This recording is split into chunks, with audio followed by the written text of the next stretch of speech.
world's most famous monster is back. Godzilla is back on the big screens.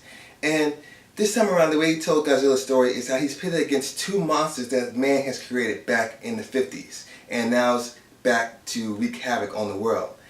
And this movie stars Bryan Cranston, Aaron Taylor Johnson, and Ken Watanabe.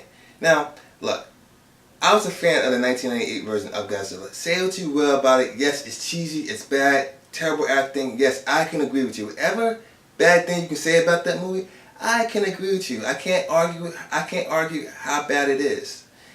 But honestly, it's one of my favorite guilty pleasure movies. And look, so if I like the 98 version, anything that I see in this movie is just an added bonus, honestly. And I gotta say, this Godzilla is awesome. First things first, the graphics and the CGI in this movie was fantastic. They make Godzilla so gigantically big in this movie, it's not even funny, honestly. And I didn't even see this movie in IMAX, but you still felt the large scale of how big Godzilla actually is. They make the 98 version of Godzilla make him look like a puppy compared to this Godzilla in this movie.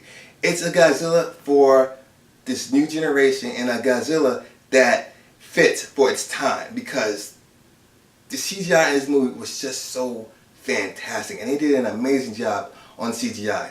Now this movie is directed by Garth Edwards. Now he's done a movie called Monsters, which is a low budget movie. I haven't seen that movie, but it seems like this was in his wheelhouse.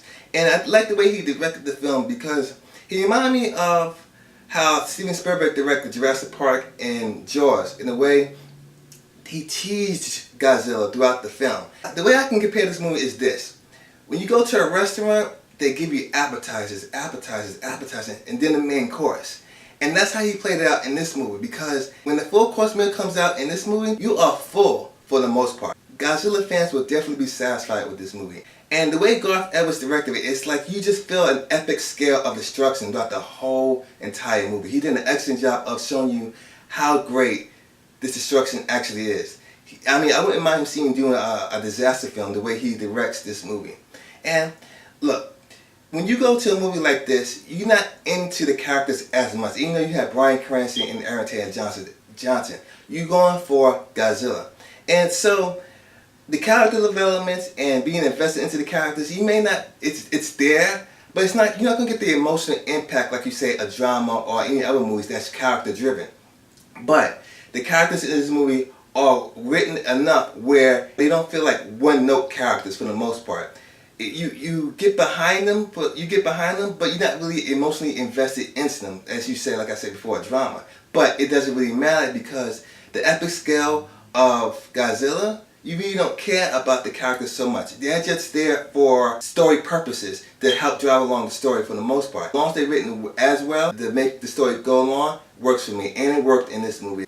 The way, like I said, Garth Edwards directed this movie was really great because it teased Godzilla throughout the entire film, and once he showed on that scale, you were satisfied. I mean, any Godzilla fans will be satisfied how large of scale this movie actually is. I mean, I didn't even see this movie in IMAX, and you just felt the presence of how gigantic these monsters are. And I gotta say, I love this movie from beginning to end. And one thing I love about the story is this, how they explain how the monsters came to be and why they were so dormant for so many years. And I like the way they explain it. They didn't get too much into detail, but they explained it well enough where any fans would be satisfied with the outcome. I mean, I like the 98 version, but I love this more. I'm going to give Godzilla a good, strong 4 out of 5 stars. Now, the only flaw I would give this movie is the fact that when the fight scenes do happen, they kind of cut away from it a little bit too much for my liking. But for the most part, it will satisfy any Godzilla fan guaranteed. Guys, let me know what you think of Godzilla. Did you like it? Hate it? Please rate, comment, and subscribe. And I'll catch you guys on the flip side.